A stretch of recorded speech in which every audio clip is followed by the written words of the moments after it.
The following is a presentation of the Control Trends Podcasting Network.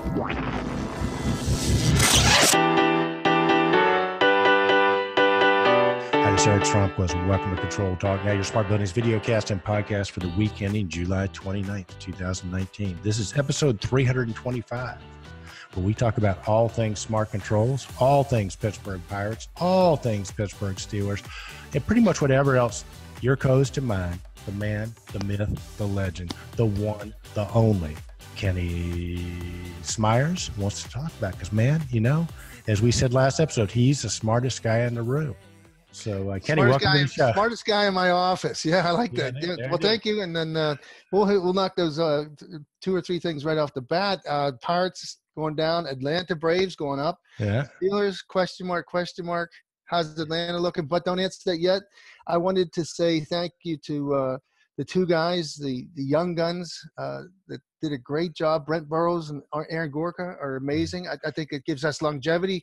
We're going to sustain the control trends. Right. And the control trends. They did a great job now, Kenny, but don't give it away because, you know, as you know, anytime you don't make the show, we always play a little game called Where in the World is Kenny Smyers? So I got to tell you before you do the big reveal, we had absolutely two big things in terms of where in the world would Kenny Smyers. You had like 6 choices, okay? And I'm not going to go through all 6, but the two that got the biggest amounts of votes were Kenny Smyers is in Australia scuba diving with the great white sharks. Believe it or not, our community just really bought that one. The second one was Kenny is in the desert at a men's retreat, shirtless, beating a drum, getting in touch with his inner warrior. So, you know what? I appreciate the intrigue there, but I was in the water a little bit. I actually went. I knew it was the white sharks. I went snorkeling, but it was down in the Mexico way. Our daughters kicked in, and Rita and I celebrated our 36th wedding anniversary. Oh man, happy anniversary, baby! Oh, it was nice. Yeah, thank you. And so the thing was that we went down there, and I did snorkeling. I didn't want to, but Rita wanted to, and I finally did it. And one of my I got out there about 40 yards from the boat. Yeah. Pretty, you know, it's magnificent. The water, you can see, you know, down to the very bottom and see the eels, and we saw all kinds of fish and some other fish come along. No, wait, was that the first time you'd ever been snorkeling? I went snorkeling in California twice, but it was in that kelp stuff. Oh, yeah, you can't see anything there, man. Yeah, you know, but this is a whole different experience. I was like in my 40s before the first time I went snorkeling. And I tell you what, I don't know about the rest of you, but if you're mine and Kenny's age and you saw the movie Jaws back in the day about the great white shark, dude, to this day, I can't even take a bath, man, without hearing that boom, boom, boom, boom, boom, and thinking of sharks. But I finally did snorkel down in Jamaica once, and it is absolutely magnificent, man. It's a whole. Once you get it done, but wouldn't you know it? About 20 minutes, but I'm a good ways away from the boat. My damn flipper came off my one foot. I just like worst case scenario, you know. And I'm like, you know, what the heck? Because I put it on nice and it locked in. I tightened it just like they said to do it, and despite that, I had the flipper. So I mean, it's hard to swim with one flipper, dude. I mean, it throws everything off. So then you get a cramp in your leg. Yeah. And all of a sudden, that 30 or 40 yards looks pretty damn far away. So and you guys were Puerto Vallarta, right? Vallarta, yeah, yes. And I'll tell you what, those folks down there, they do a marvelous job, and some of the busiest bees I've ever seen in my life. Nicest, courteous, just it was a great experience. So, yeah, it was a nice surprise, and. Well, good. But then it threw another warble into my work world. So but I did keep in touch. I did have my hotspot on my phone because the single flaw it had, and I don't know if it's deliberate, was no Wi-Fi. No, dude. Well, I tell you what, that is in a way, I'm kind of glad you didn't have it because knowing how hard you work, you would have been working the whole time, and you might not have gotten a 39th wedding anniversary if you had Wi-Fi down there. So I'm glad it was limited access for you. But, well, dude, we got a great guest coming up here in just a few minutes, and he's seated up and ready to go. But Kenny, I want to go over a couple of things first. We have some great posts on the website, so you guys can go to the website, check the post out. They're sort of self-explanatory.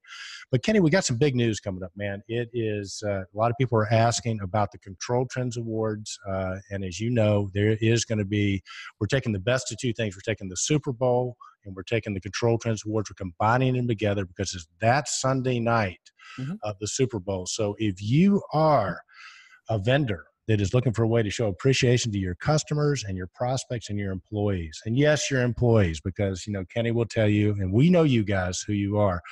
They bring you in, they send you in, to set the booth up and everything. But Sunday night, man, left to your own devices, you're going to go out, you're going to hit the bars, you're going to hit the food, you're going to probably run up a huge tab. And so if you're planning this event, you got to do something for the troops there. So Kenny and I got the perfect solution, man. The ControlTrends Awards. Can you tell me what we're going to start an hour early and tell them what's going to happen? Well, let's just say the venue is top notch. It's the BB King club down there in Orlando. It's about a half mile as the bird flies to the convention center. So, and you're right. So many people we talked to over the years, they've got to work real hard at that Sunday to get the booth set up, and there's a lot of rigorous work. But and then they've got to go ahead and meet their customers and take on fresh look, fresh perspective, and enjoy themselves. So, having the opportunity to combine the ControlTrends Awards, which would be a full ControlTrends Awards, it's actually, I think we might have to start, we said 90 minutes. We're still trying to figure out the logistics, but we transitioned from the ControlTrends Awards full-blown, where we recognize the heroes and superstars and the best products, best solutions, and it's going to be a global thing. We're going to transition right to the Super Bowl. In fact, what we have envisioned and what we've been talking about is we're going to roll on two very large, 10-foot screens onto the main stage. Now, this place it's got like 30 televisions around every single corner. There's 2 floors, and all of them are going to be on the Super Bowl. But what we're going to do then is we're going to create a festive mode. We're going to have probably less formal environment, invite people to take on whatever, the teams that are playing and however they want to do it. Companies said they're going to put hats on, and they're going to, but it's going to be a football oriented thing. So our global people might have to put their foosball or their European football. Foosball. European football, yeah. Yeah. So, but the Germans is foosball, yeah. And so okay. Hopefully it's going to be something that it's going to be a spectacular event for the people that love football, because you're not going to have to change locations, drive anywhere. You're just going to sit in your seat and roll back and enjoy the Super Bowl party. So we're going to have the logistics to support that. So it's going to be limited, probably because everything has a fire marshal limit on number of people. And as we're setting this up, we're realizing that for some people, some corporations, some of our vendors and sponsors, this will be an excellent opportunity to kill several corporate birds with one stone, and that is, they got to take care of their customers, they got to wine and dine people. So rather than have all this thing going on different separate accounts or whatever, come into a vendor opportunity that we're going to release here very soon, and capitalize on both the ControlTrends Awards, the Super Bowl, and just from a cost standpoint, it's got to be extremely beneficial. It's going to cost you less than it's going to cost some of your people setting the booth up, going out left to their own devices with their credit cards, or trying to coordinate with customers and take them out. Because who has time to track people down? I got to tell you something too, Kenny. The thing is that everybody's thinking the same way. It's like, hey, our customers are all in one place. Let's get them all together. Let's take them to dinner. Let's do this. Let's do that. So the other thing I have to say is, if you're going to be there and you're the person responsible for putting the plans together, you need to nail them down now. And Kenny, I think we have a great solution, which you'll see. We're going to be releasing information on this probably the 1st of August. But so if you've ever been, we're going to have different sponsorship levels, but if you've ever been on the bubble about whether it be a platinum sponsor or not, this is the year you want to consider it. And we got a bunch of surprises for our platinums, but here's one. Okay. Depending on who gets in the Super Bowl, it's going to depend on where we're going to go for this resource. But imagine you and your customers, your key employees, all the people you want to make an impression on, everybody's sitting down. There are a bunch of tables for the platinums that are up front. And imagine a football announcer voice. Maybe we'll get John Madden or somebody like that. And let's just imagine it's DMS Controls, okay? We'll use that. And imagine the voice going, and welcome to the 2019 ControlTrends Awards. The team from DMS Controls, led by Captain David Michael Smyers. Cheers go up. You and your group go in through a group of cheerleaders. It might be the Miami Dolphin cheerleaders. It might be the Tampa Bay Bucks cheerleaders. It might be probably Jacksonville, because they're probably not going to the Super Bowl. Imagine going through Super Bowls as you go to your table as everybody is cheering. So we think that is going to be one of those moments. I mean, it reminds me a little bit, Kenny. Remember when we went to EZIO and they took us out on the field at it was Real Madrid. Real Madrid. Remember we went through the locker room and they were going to take us out on the field. They just didn't take us out on the field. They cranked up the volume, and you could hear people yelling and screaming as you came onto the field.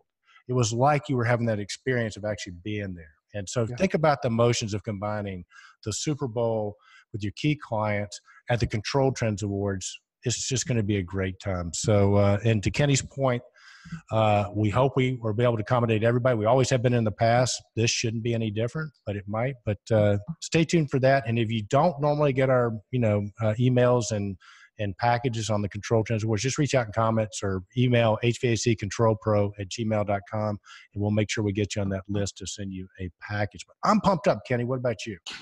Yeah, me too. And like I say, things are coming together. So we kind of know we've got the divine blessings, I think, because, everything's just lined up so nicely. And now it's just a matter of executing what the plans are in place. So there will be, some correspondence coming your way.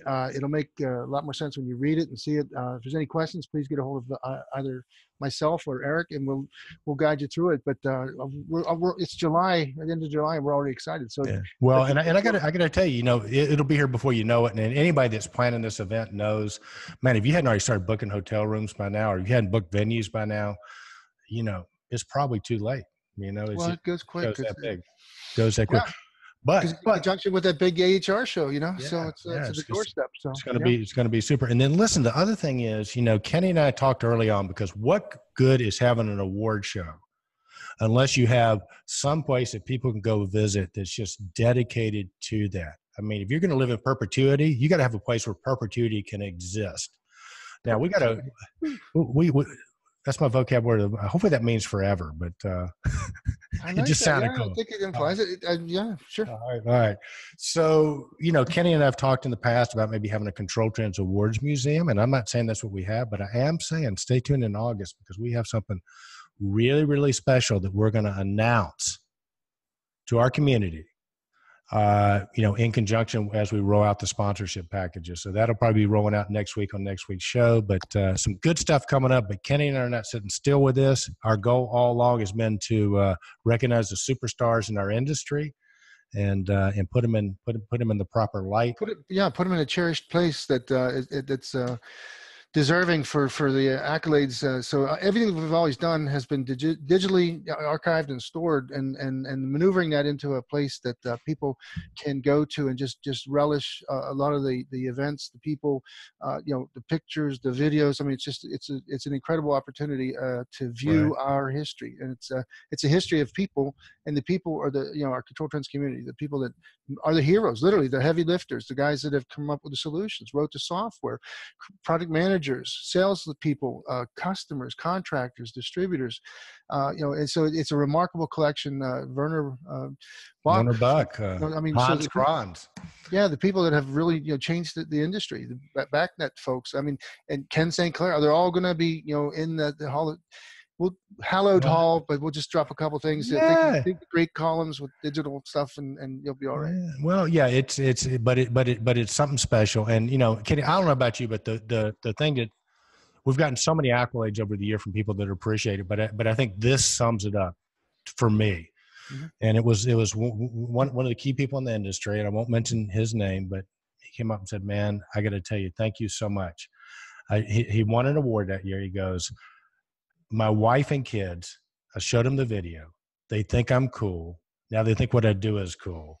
So now I'm cool. So thank you." My wife and children look at me in a different light. That when we accomplish that, we've done our job. So yeah, but we can't do it without our sponsors. So get ready, dig deep, give a lot. We'll pay it. It'll be the best investment you'll make this year. So, all right, buddy. Well, listen, again, we got some really good posts on the show, but our guest has been anxiously waiting. So how about introducing them?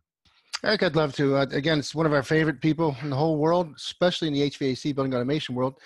It's Ken Sinclair, the owner-editor of Automated Buildings, one of the most premier archival history tracking sites on the internet. It's all free, and it's one of the best resources for our industry. Welcome to the show, Ken. Hey, welcome, Ken. Thank you very much, guys. Always a pleasure to be on your show. Well, dude, we finally refer to you as Notre Dame Sinclair, among other things. We got a bunch of nicknames for you, but I think Notre Dame fits well because, Kenny, I don't know about you, but I'm constantly amazed how Ken Sinclair will talk about something, and then 3 to 6 months to a year later, voila, it is there. And we're talking We're talking to Ken Sinclair today because the August issue will be dropping. It's going to be dropping next week, so you're going to get a little preview of this. And Ken, I mean, you got an editorial, and it's called The Education Emergency. So speak about that. Yeah, I was working on my theme. Actually, it came up because I was supposed to write an article for Connected Contractor, and I was so busy organizing our education sessions for AHR Orlando that it kind of overwhelmed me. And but what dawned on me is that the the theme of part of the theme of last month's the climate emergency that got declared by 400 major cities, including New York, sort of put a hard timeline on when we have to be educated. So I just thought about that and said that, we really are in this particular period in time in an education emergency. We've always been in the point that we've had to educate ourselves rapidly, but now we have to learn a lot more. And again, it's not actually completely learning how all of these IT systems work, but more or less just the existence of it. And okay, hang on. Let me just interrupt for a second because you're saying a whole lot, and you got my mind reeling a little bit here. So, all right, because I can see a lot of our listeners, a lot of the veterans in the industry going, "What do you mean, man? I've been to the Honeywell school, I've been to the Siemens school, I've been doing this for 30 years. What do I need to get educated on?" So let's get specific about what the emergencies are. I think you might have alluded to it, but let's break it down specifically for the audience. Well, if you've been kind of following the gist of the articles, actually what I find is when I take a look at the titles of all my articles, there's an overall message in all of those. And what the message is that we're strongly evolving to the IT world. We're doing everything in an IT manner. So we need to learn more about how that world builds, and we need to become educated in that world. And again, that's not to say that we're switching away from building automation and what it is we do. It's just that this has become an integral part of it, and we need to understand more that portion of it. And every one of my articles, when you read them, are basically telling us how they're using IT, and we have to understand these words of platforms and edge controllers and all of these acronyms that are relatively new to us. But to really understand why we're moving that direction, we have to understand more IFT terms. And I've actually found some good resources. I should have had them a little better to share with you. I can share with you after the session, but a couple of really good IFT learning sites. So I think that's part of it as well. Is we just have to embrace this. We have to learn more about it. Not that it's going to overwhelm us. We have to learn how we're going to use this new tool, the Internet of Things, whether it's going to be IT, whether it's going to be OT. All of these things need to be addressed. Well, Ken, I was reading your education emergency, and I can tell you it's very intriguing. One of the things you made a comment that our industry is in shambles, in regards to the way to learn, the path to knowledge in our industry is not a straight shot. It's a problem for a new person. So when I see education emergency, I kind of came from the perspective is that we have an incredible need to deal with all this IoT and this new technology, and we have a very limited amount of resources and new people to actually execute some of the great stuff that we have, the technologies we have available. And in fact, I think that you had mentioned that some of the processes that we had to educate people were kind of esoteric and competitive in nature, so that the industry itself compartmentalized all its education about how things worked, and we never had a succinct pathway to learn fast track building automation or BMS or EMS or whatever you want to call it. So I think what you're bringing attention to me, and from my perspective, is that it's an emergency that we need to change some of the educational processes. And then you say about archiving, how you've left the track of all your involvement is basically documented in an amazingly chronological order. So is that right, or did I misread that? No, that's a very good observation. In the article that I wrote for a Connected Contractor, that will comes one of our review and becomes the theme weaved through the August issue.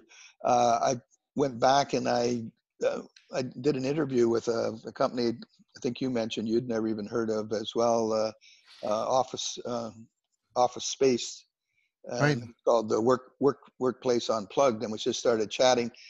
We got back to where did I come from and where did automated buildings come from, and so then I made the comment, like, imagine that we've just time warped back 20 years and everything old is new again, but it has a new name and is on steroids and superpowers.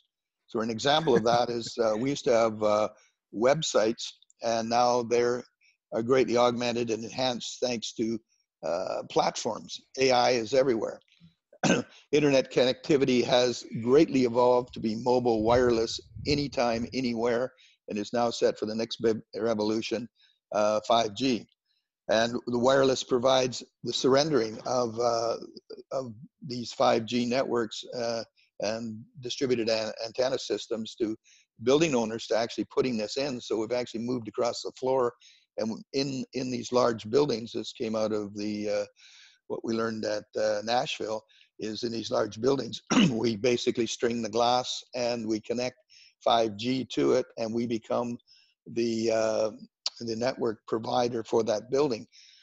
All of these things, that was a concept back in 1999 of us becoming in the internet service provider. And there was a couple of examples of that, especially in the Silicon Valley, where the buildings, they basically hosted their own internet services, and they were the provider within the building. And then they had high-speed communications to their satellites in the Silicon Valley. So I'm seeing this, what I was talking about 20 years ago is still kind of relevant. And for me, it's just keeping on doing what I'm doing. Automated buildings is just trying to piece together what we're seeing evolving. So and trying to get this education. But I'm saying that maybe it's a bit of an emergency now. We need to all learn and share this information so we can grow faster. Well, what I wanted to point out, and by the way, this article is fantastic that you wrote, Ken, about the education emergency. But another point you brought up, which I thought was really good, and I'd like you to make some distinctions around this, is that the new education needs to be rapid, it needs to be deep learning, and it needs to be self-education. So that seems to be the prescription for solving the education emergency illness, if you will. So speak about that, if you will, and how you see that sort of.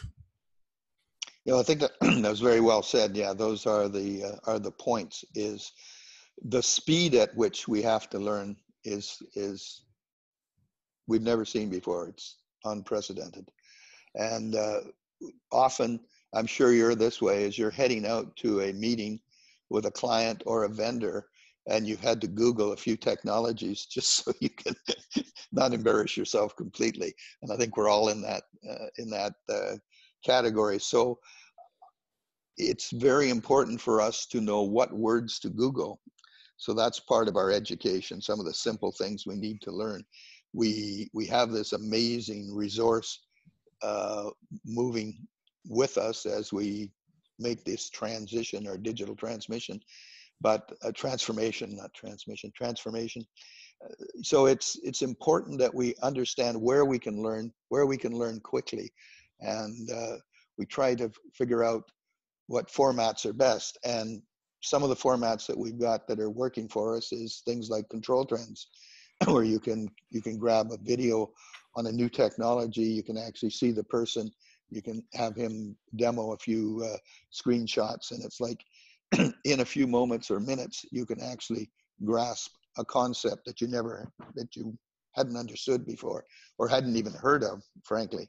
And we attempt to do that on automated buildings as well, bring to you topics like whole new technologies, LoRa or something like that, that we're not that familiar with, but it's obviously going to have a big play in our future. And I've got an article, we'll pop through the articles a little later, but there's an article in the August issue on that as well. So I think it's, how can we quickly get that information, what format? We're not going to learn it all.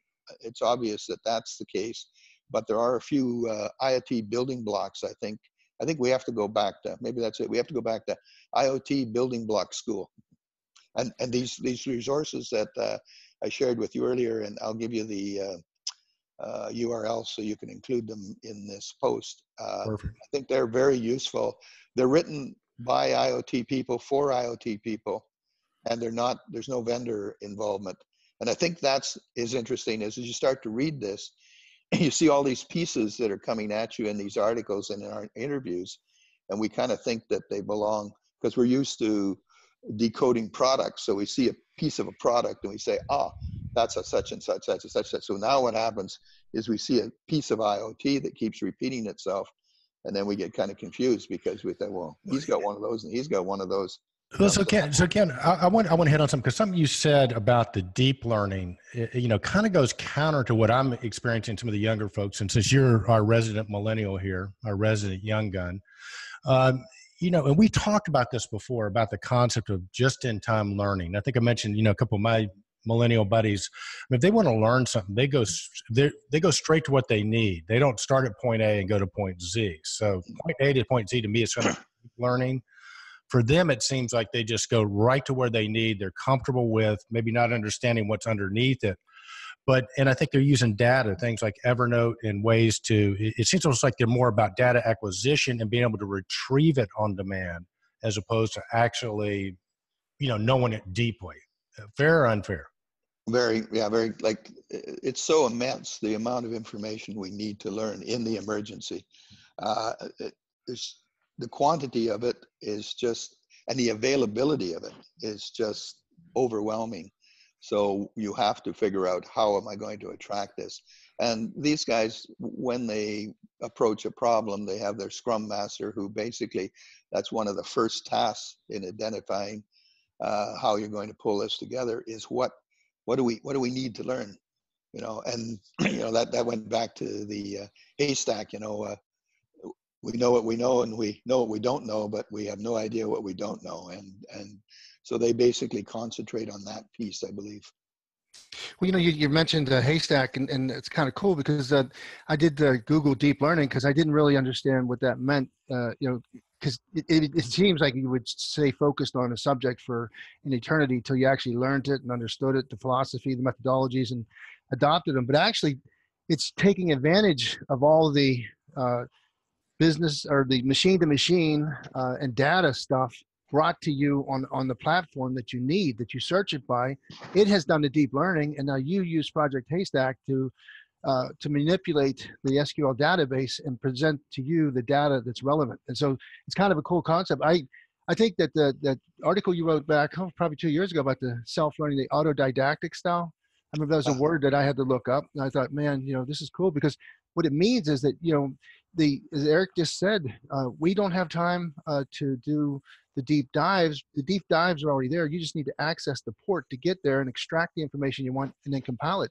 So I think it's a new process that with the IoT too, that, we've seen a shift in our industry that you have to put somebody that knows about data, somebody that knows about networking, and put them at the forefront to be your helmsman, to bring you the relevant information and get you on the right, get you in the right flow, because otherwise you're lost. And I think it's what some of us do. Yeah, Kenny, I think you're hitting on a really good point. It's like, wherever the Cowboys going, it sounds like this is, again, arguing for being part of a team or a tribe or a learning community, as Ken Sinclair says, right? So you're probably not going to make it on your own, is what I'm hearing here.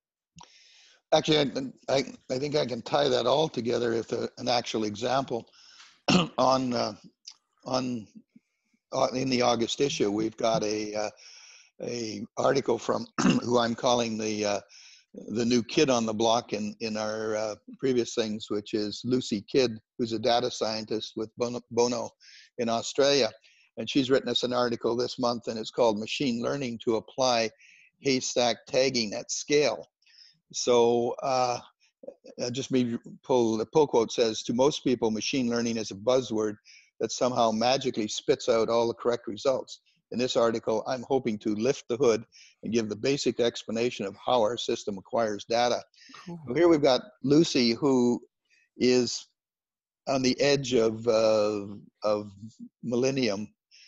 She's as far over the hill as Brad is. I think Hey, Ken, Kenny and I are going to stop you right now because, this is a politically correct show. You do not ever refer to a woman as being close to being over the hill. So I'm going to give you a chance to redact that statement and Brad on his end. Brad's definitely over the hill, but yeah, but she's just coming into the Millennium, that area there. But and with it comes this whole different thinking, and I think you've heard me talk about that. All of us are basically digital immigrants. Brad is a digital native, and the new ones are basically digitally augmented, and they come. They don't know how to solve problems without using. And go ahead and say it, Ken. And people like us are digitally challenged. Go ahead. That's right. They are digital dinosaurs, which is interesting. If you go back to the actual birth of automated buildings, I described myself as a digital dinosaur when I started automated buildings 20 years ago. So I can't imagine what I am now. Well, but anyway, so that ties together a whole bunch of bits and pieces. It ties the evolution of haystack, and now the evolution to actually being able to do this tagging at scale using machine learning. Yeah. So here's sort of a counterexample to the whole thing that I'd strongly recommend our community. There's a book called Deep Work by a guy named Cal Newport. Mm-hmm. And what Cal is basically saying is, with this whole digital age, we're able to get a lot of sort of surface work done, which is really great. We're able to get things done quickly, deploy quickly. But he is saying that if you rely too much on that, you are in jeopardy of eventually being replaced by artificial intelligence, right? Because like Kenny was saying earlier, the machines, and Lucy was saying, the machines can access the stuff, can come up with insights. He's arguing that doing deep work, which is way past this, going really deep into a subject, is the one sure way that you can make sure that you stay relevant and have a job as technology continues to grow. So just another thought there, because I think there are probably a lot of people that do deep work. I'm thinking guys like, Brian Frank and, some of the folks, maybe, even a Kevin Smith, that go really, really deep. And so there's that side of the equation too, right? Yes. But there's also, I've just been looking for it now. I'll stop because I'll get caught in the chase. But there's an article that came across, and I think we're throwing it in our, I think it was certainly in my across my desk, which isn't online yet. But it's basically speaking to that and the whole transition of the things that are going to disappear. I think that's good for us to identify what is going to go become extinct. And actually, a funny one we've got, or not a funny one, but one of the ones we've got this month again is an article from Scott, and it's basically, he's talking about the control contractor is going to become extinct, and the reason is because he has to evolve to become a systems integrator. Because if he in fact shows up and tries to just sell temperature controls, that's not enough. He has to basically, first of all, he's going to get into this amazing conversation about user interface, and he said, well, I can give you this manual stat or that manual stat, and neither one of them is what the owner wants. So basically, he has to understand some of the evolution that is going on there. He has to understand that he is on the edge, although what he does is very important. And in the final analysis, once it's all decided, he's still got to go in and connect that device to the physical device, although he has to understand that in the very near future, that's going to happen with a wireless link, and it's going to self-negotiate how it connects with that.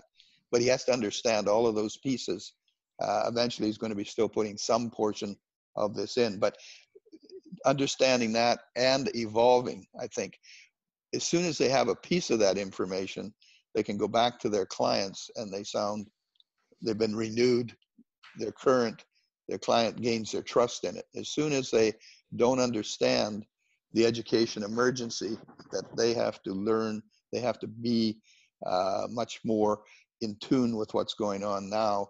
If they're not prepared to do that, they're in a very dangerous place.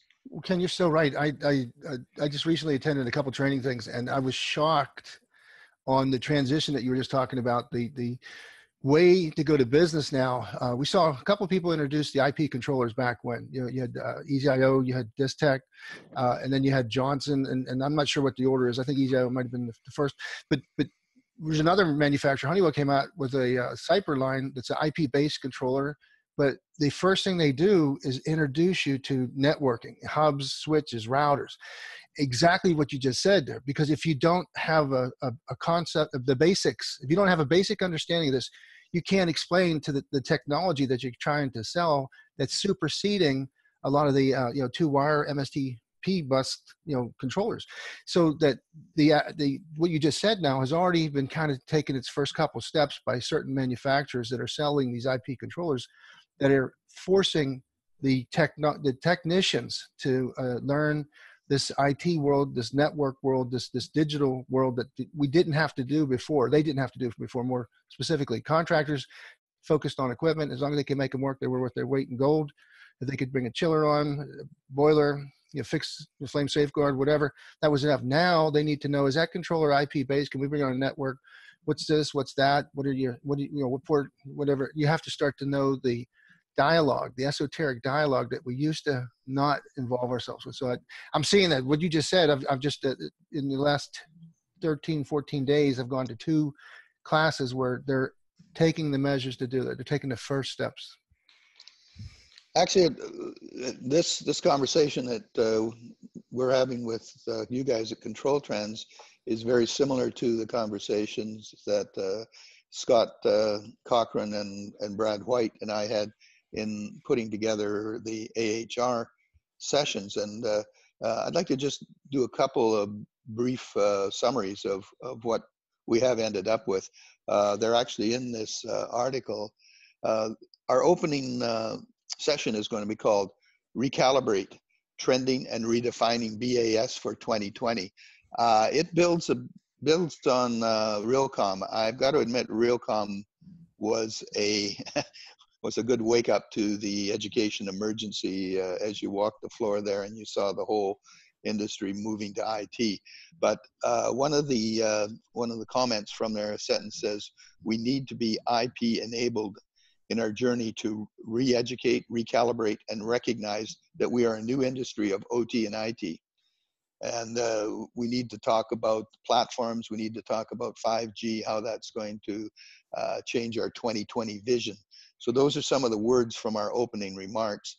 And it's not completely my ideas because Scott and Brad are adding their input. And basically Scott's talking about the traditional control contractor who does not embrace this new industry will fall further and further behind. The declaration of a climate emergency has an enormous opportunity for the automation industry. Well, Ken, let's frame that up, because that was a big part of your show, and we sort of alluded to it earlier.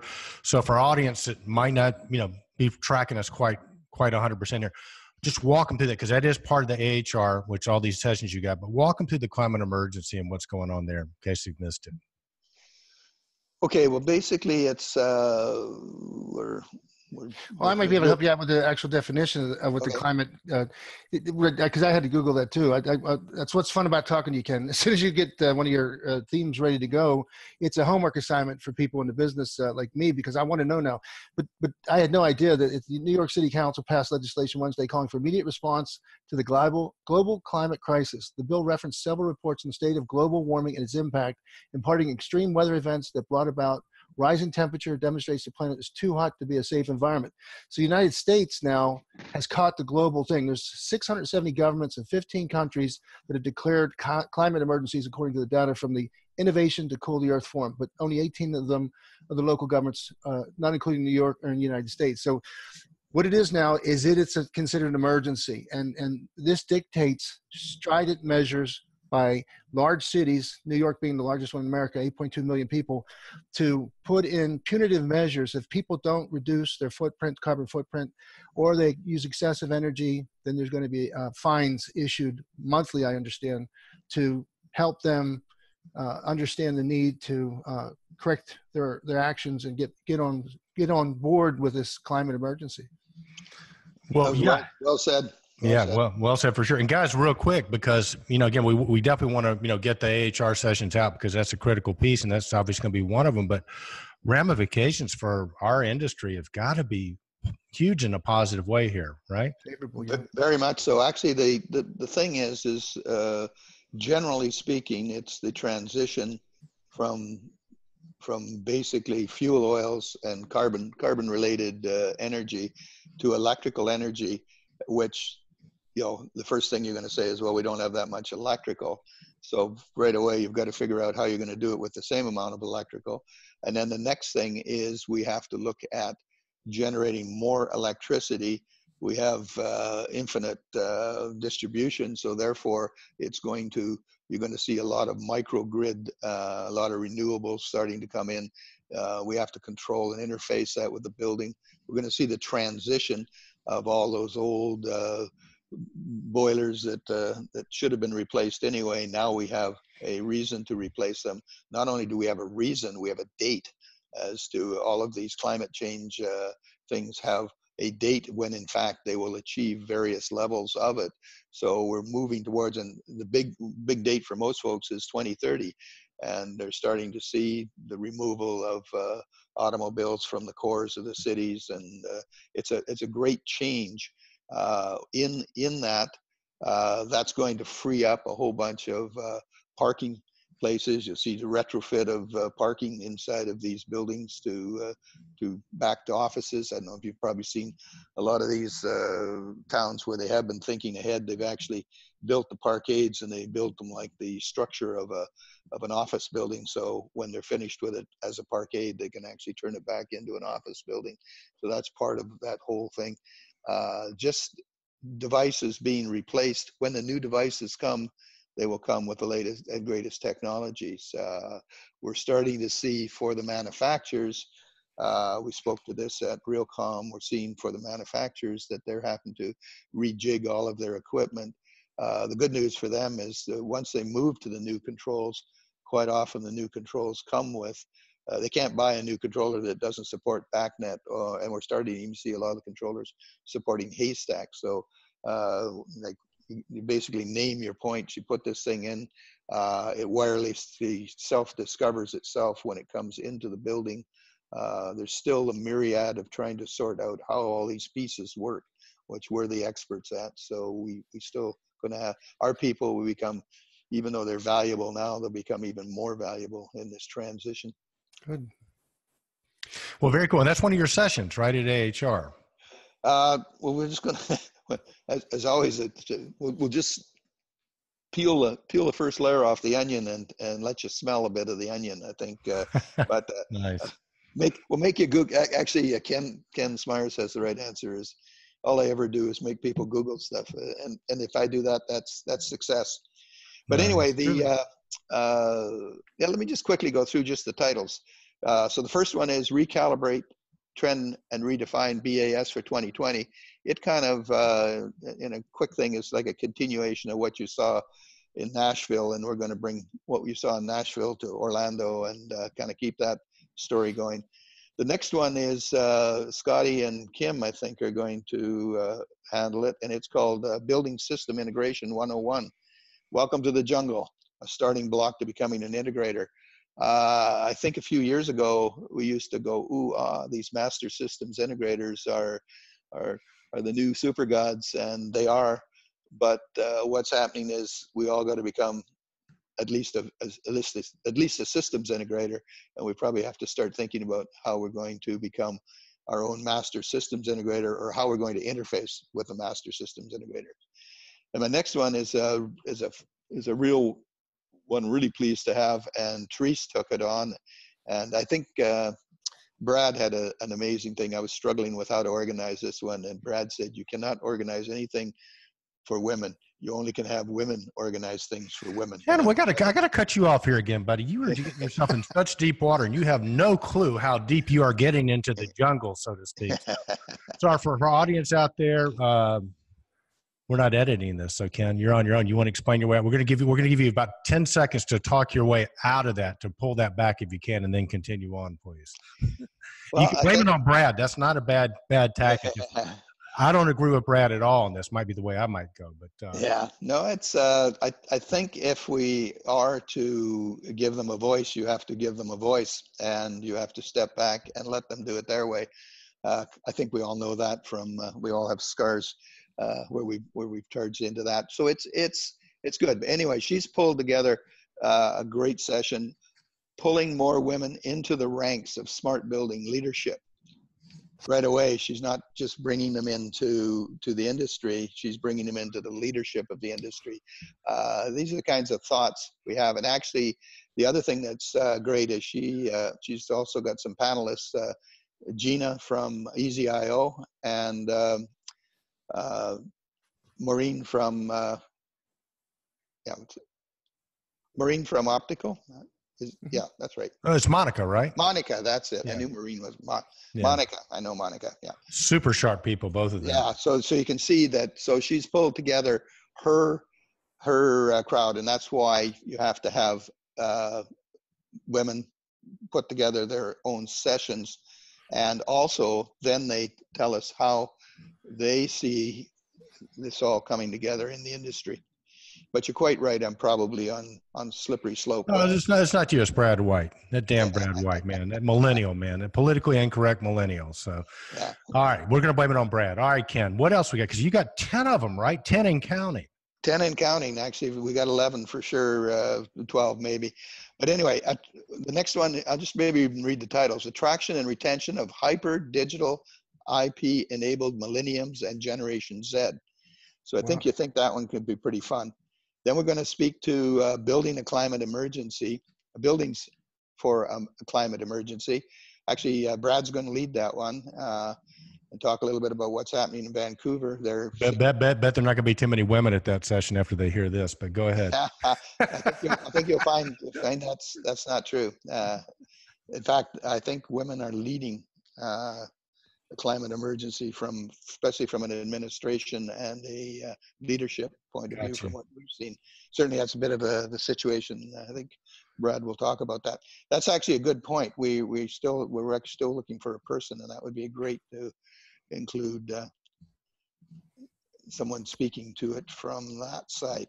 Okay, the other next session is becoming IP enabled people and products. So we obviously understand the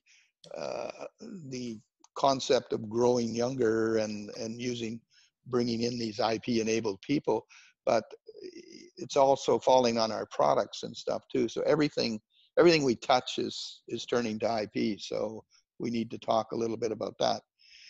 Then the Haystack folks are back again. They've got a session called Haystack 4, the continued evolution of somatic tagging and what it is in the end and why it matters. So great stuff there. The next generation HVAC controls, open discussion for open futures. So this is a follow-up to the sellout one that you recorded in Atlanta. So I got my dream team back together again, and these millennials are going to tell us what's happening now and some of the fun stuff we're pushing back and forth in emails. Yeah, that was a fantastic session last year, by the way, Ken. So I'm glad you're continuing that one for sure. You ain't seen nothing yet. You should see what they're talking about this year. Wow. It's wow. Unreal. Anyway, so that's there. We actually even linked to your recording of that last year. That was a great capture, an amazing capture, and that's some of the stuff. We're hoping you'll have us back again. So we'd love to capture it for you again, if possible, as many of those sessions as we can. So well, yeah, love you, and love you to do that, and that's one of the things you do is you capture those moments that occurred. Like we didn't know that was going to be a moment, but it turned out we were sitting there and the room just kept filling, and it's like, oh my God, we thought some people would come to this, but we never imagined there was that much interest. It was phenomenal, really phenomenal. So, In the dialogue, the conversation was just, that really let you know you hit the right spot, because you had so much great dialogue in there. And so congratulations on that, Ken, for sure. Yeah, and actually maybe what we can do this year too is try and get you introduced to the sound people, like we did eventually in Orlando, but we needed to do that more, and try and organize the people who are speaking from the floor. Yeah, I agree. Cause I tell you what, you're doing 10 sessions and counting for them. I think you got a little bit of clout, Ken. You can, say, hey, this is what we need. I'll give you a list of things to ask for, because we really need to get a good capture of this stuff. It's to me, and I think Kenny would agree, man, we're capturing history here. You are leading the conversation, and, and then 1,000 years from now, there'll be two Notre Dameses in whatever the Google version is. There'll be the original Notre Dame, and there'll be Notre Dame Sinclair. So, but the funnest part about that session was that there was contrary and controversial opinions. I mean, What was cool is you saw some stratification on opinions, ages, styles. The one engineer from Mexico got up and talked about, monetizing, and then the guy from the smart guy from, where was he, Scandinavia, Sweden or Norway, he came right out and said, if we really truly, money's the driving factor. If we wanted to fix any of these things, we could fix them. But I really got it was very informative. So I'd invite anybody that wants to see the latest and greatest, because there were manufacturers there from every single vendor that was in our business had a seat there or representation. Yeah. And plus all the contractors, plus end users. It was fantastic. Hey, Kenny, real quick, I might have a suggestion for Ken Sinclair on somebody else for that panel, the Brad White panel. Remember we covered, and by the way, there's another article we want to talk about, which is, the crafting a tenant experience with Scott Hamilton. But Kenny, remember we covered that, the building up there, the Market District. The Market District. Sure. The head of marketing, it wasn't Lauren Scott, it wasn't Mary Jane. There was another woman there that walked with us on the tour that was very, very, very knowledgeable. And Ken, we'll get you her name. And that'd be great. She was brilliant. Actually, articulate, brilliant. Yeah. Brad asked me that too. Brad's got a request out to me to have somebody to speak with him and into the topic that is more knowledgeable on the mechanics of the emergencies and how various cities are seeing unrolling this, I guess. Right. And you got her name, Kenny? You know what? I thought I did, but it was a district center in Washington, D.C. Right. So we'll get it for you. But the thing was, Ken, that, and for our audience who might not know what we're referring to, Distech had, along with Jones Lang LaSalle and some other people, put together what Kenny and I think it was just bringing the whole package together in a phenomenal, incorporating and integrating of all systems. And Kenny actually did a video. Monica Sanchez. Monica Sanchez. There you go. Monica Sanchez. Okay. Yeah. She's with, yes, absolutely. Actually, we're dealing with Monica. She put the article together. And so she's brilliant. Great discussion. Yeah. Okay. She's put this together. So she helped us with the tour, and she was just brilliant. So good. No, I'll reach out to her then. That sounds great. And that would be a really good fit. And they could, okay. So anyway, this is an article on our coming out in the August issue. It ended up being called Crafting a New Tenant Experience, How One System Integrator is Redefining Integration. And that's your experience. And it goes through a bunch of words and pictures and ends up, the bottom line is listen to the Control Trend Talk Now podcast, and you click on it and it takes it to your podcast.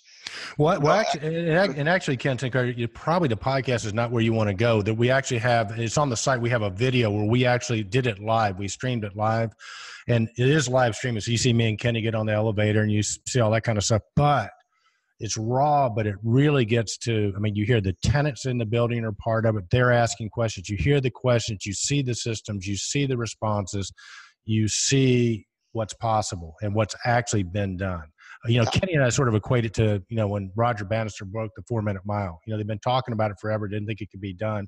We've been talking about these different technologies, and it's not that people hadn't done individual components of it, but Kenny, this is the first time I've seen, you'll have to comment on this too, where we saw somebody bring it actually all together the way they did. Yeah, I completely agree, because the technology, Ken, you've said many times, and then Realcomm Ivicon was an eye opener, that all the technology's there, but it's fractional. It's not divided. It's open. It's deliberately open. It's accessible. But to have the ability to put together the integration, this Jan Palmer, Vice President JLL Smart Buildings Program Americas, he worked with a customer that wanted all of it to be integrated. He wanted to create a future-proof building that began with the platform. So the platform had to be big and it had to be open. And then, some of the things that they had, whether you can order your lunch on your iPhone, you can, turn on the lights, anything that you think about, you were now able to do that with the user interface. But the lighting and the sensor and the lighting was something that we had never understood, that when it's put into place and it's functional, there's an unlimited amount of data and return on that investment that you get, whether it's for first responders to know exactly by the thermal imprint where people are in an emergency. Because the building was alive and had all these sensory connections, the opportunities were limitless. You were limited by your own, questioning, what do I want to do with this, and how. So we never saw that. I've seen a lot of very intelligent buildings. I really have, and me too.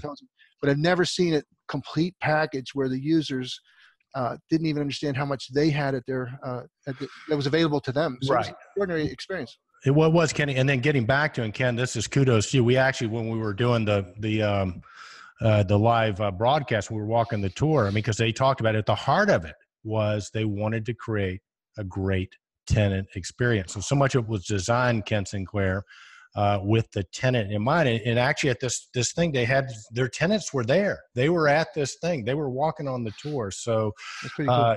And I think that was a huge shift. It was not a bid and spec job.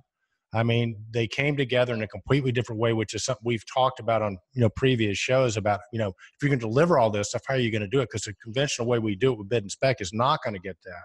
And they figured out a new way, and it was pretty impressive. And actually, so the whole thing is available, or possible, maybe that's the word. A building like this is possible because of collaboration. Basically, the collaboration of Acuity, a lighting company, buying Distech, a control company.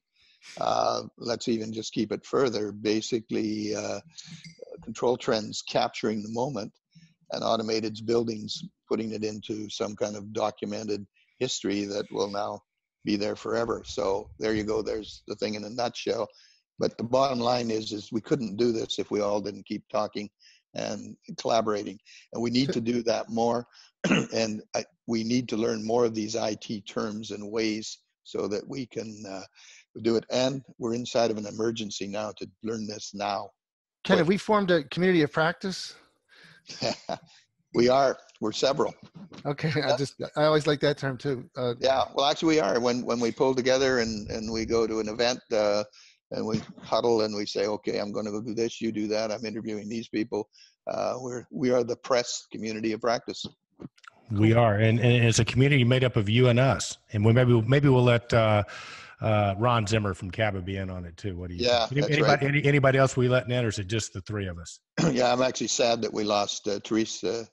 Went over to the dark side, but yeah, well, you know what, she's shining a light on that dark side. Yeah, she is. She's doing a great job. And she's still helping us. That's good, and I'm looking forward to her session. Right. For our audience who doesn't know, we're referring to Therese Sullivan, buildingcontacts.me, who's been was a member of the press, and now she's over there doing a great job for Tritium. So congratulations to Therese. So, all right, buddy. Anything else before we hop off?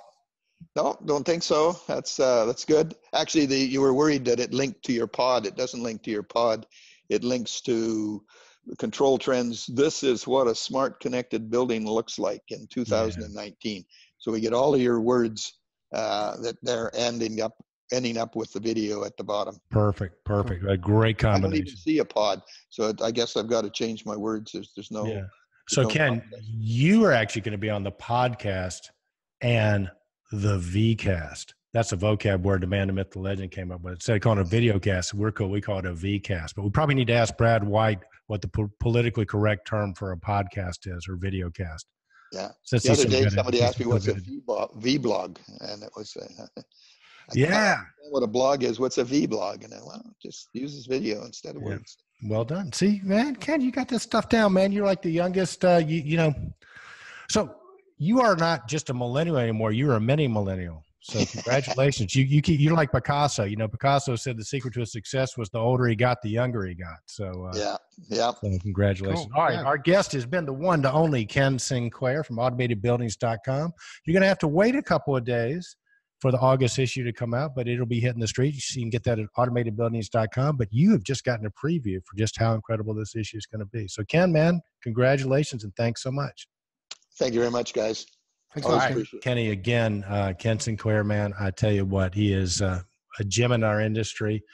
And as I said earlier, he's always ahead of the time. And if he says we're facing an education crisis, then you know what? We're facing an education crisis. Well, you know, not to belabor the kudos, but you know, it's so much fun. It's such a learning experience, and I wasn't kidding that when I read Ken's stuff, I got to sit down with a cup of coffee, and because he's trying to get some things across that are very important, and he spends a lot of time and energy, you know, basically combing through the relevant materials and trends and IoT. He's connecting all the relevant people in our industry and basically getting brain dumps from these guys and women that really are on top of each technology. And he's putting it on the doorstep. You know, he's saying, here, you know, read this. He's teeing it up for you, isn't he? Yeah. He's teeing it. But listen, I want to just take a second and sort of talk about something I've been doing here lately. And it's a concept that, that came up because, again, you know, there's so much information coming at you. And I think one of the things that we sort of got from Ken is a lot of the millennials, they don't necessarily do a deep dive on it. They know where to find it when they need it. And there's a concept called a second brain.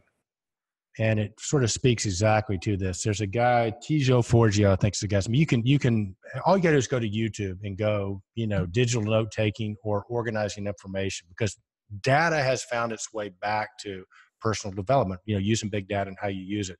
But you and I both use a tool called Evernote, right? And if you've not used an Evernote, it's worth checking out. But then it's not just the app, it's how people are starting to use the app, Kenny, because they're using tagging, not haystack tagging, but they're using tagging. So there are things, for example, like apps called Instapaper.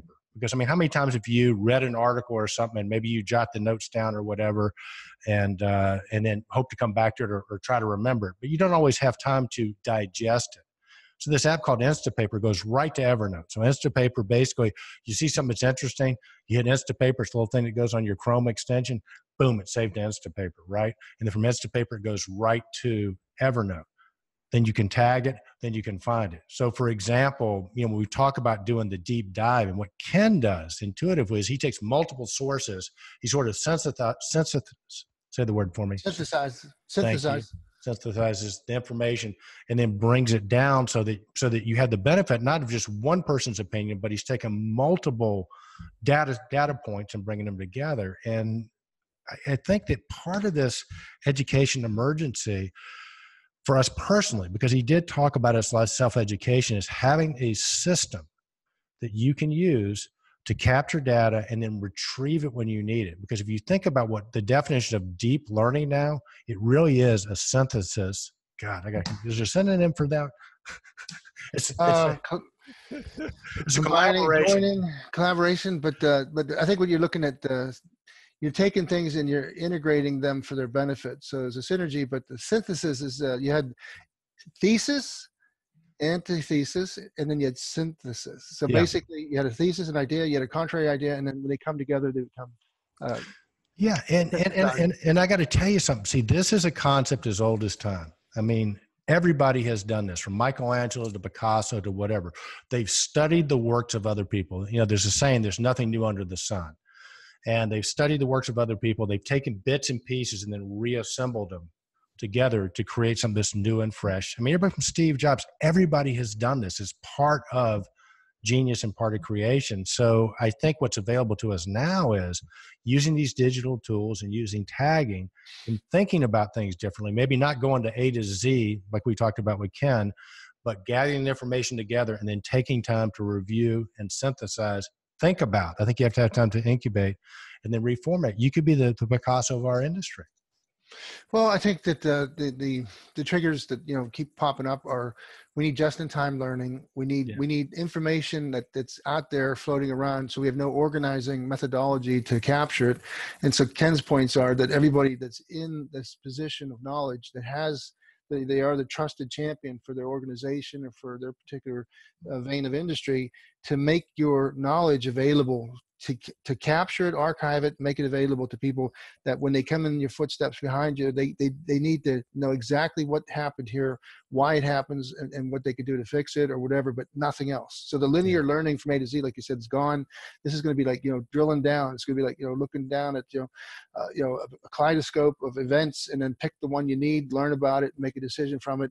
Or, as you said, take advantage of things that we're seeing are coming that are kind of scary, a little spooky about it. But artificial intelligence and the deep learning thing is what they're going to do is, when you marry two of these data points together, they're going to figure out between themselves what the corrective action is and where to go, what the steps to take are.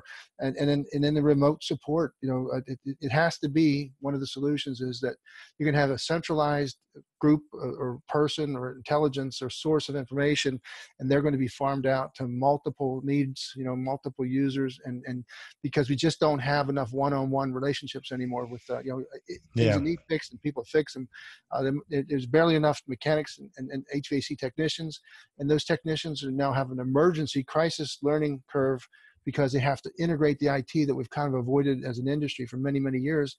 And now all of a sudden it's dumped in their laps. So it's got to be included in all the tech schools and all the trades now. So it's really a remarkable capture by Ken Sinclair. And I think it sounds the alarm and does what it's supposed to do, make people concerned. No, like you said, Google. Agreed with that. And look, people call me two-faced before, but now just call me two-brain, because I've got a second brain and you should get one too. So Google the concept of a second brain, because it makes so much sense. And I think that has to be part of your daily discipline if you're going to keep up. So it's a cool concept. It's easy to do with the tools we have. Where was I going to go with that? My second brain just shut down. Hit refresh. Refresh. There you go. Hit the reset button. But I know what I was going to. So I want to go back to the Cal Newport book. I talked about the deep work. I highly recommend that. And among other things, what he has done with all the people that are prolific in their industry, no matter what it is, from car dealerships to professors to whatever, they all schedule time. At least an hour of uninterrupted time to work on something. The more, the merrier. So the professors that are considered the great teachers, they give an example of one of the guys at Princeton that is the most prolific professor in terms of creating, what do they write, theses and papers and stuff like that, studies. Mm-hmm. And he's also voted the best professor. So what he basically, he's got an agreement with the university that he takes one semester off a year where he's there if they need him. But all he does is he just works on his thesis. So there's another thing called batching things. So instead of, on Monday I'm going to do, like I try to do this. We try to do this. So instead of, doing an interview every week, you try to batch your interviews, for example, instead of editing videos, piecemeal, you schedule a time where you can go deep and do the work. So batching is another concept that can be used, especially with studies. So, but anyway, just some bits and pieces. Let us know what your learning strategy is. And if you think you're in an education emergency, but I think the other problem it solves, Kenny, is people get educated quicker, then we have the ability to bring more people in the industry, because we all know, as we're doing the Control Trends survey on the Control Trends site, pretty much the number one thing right now for people is they cannot find good qualified people. There is a labor shortage in our industry. Cool. Well, I think we're on the right track, Eric. I think just bringing it up as a continual subject, hearing different threads and different opinions and different viewpoints and perspectives. I think some of the things we've covered down at Realcomm, the agencies now that are trying to get us a national code that were registered, in the governmental eyes, that, our building automation industry has professionals that have dedicated a lot of time in education. And even though there's, some of the, we now know there's about 25 universities and colleges throughout America, North America, to include Canada, that give degrees in this building automation world. We've got Phil Zito pumping away, at a level that I think it's growing, but he's got an option that you can learn really quick, really rapid. We talk about rapid learning. He says you can learn BAS in 2 weeks, enough to get going and get started and get your hands and feet wet. Yeah. But so we need it all. We need everybody. We need and the best thing to do is keep sounding the alarm and create a gentle, relentless pressure to make progress. No, absolutely. Couldn't agree more. All right, buddy. Well, I think that's it for another week on Control Talk. Now, it's very, very special. Thanks to our guest, the one, the only Ken Sinclair, Notre Dame Auto. What are the nicknames we got for him? Young Gun, Mini Millennial, Sailor, Captain, Tinker. What's that? The Spy Novel, the Career Walk, Sailor. Tinker, Tailor, Sailor Moon. I don't spy. Yeah, that one. Yeah. Okay. So, okay, cool. All right, man. So there you go, man. That's another week on Control Talk, now your Smart Buildings videocast and podcast. Appreciate you guys tuning in. A special thanks to the man, the myth, the legend, the one, the only Ken Sinclair. So remember, be bold, stay in control, stay relevant, and learn something this week. There's an education emergency going on. Indeed, Eric. Indeed, Kenny Smyers.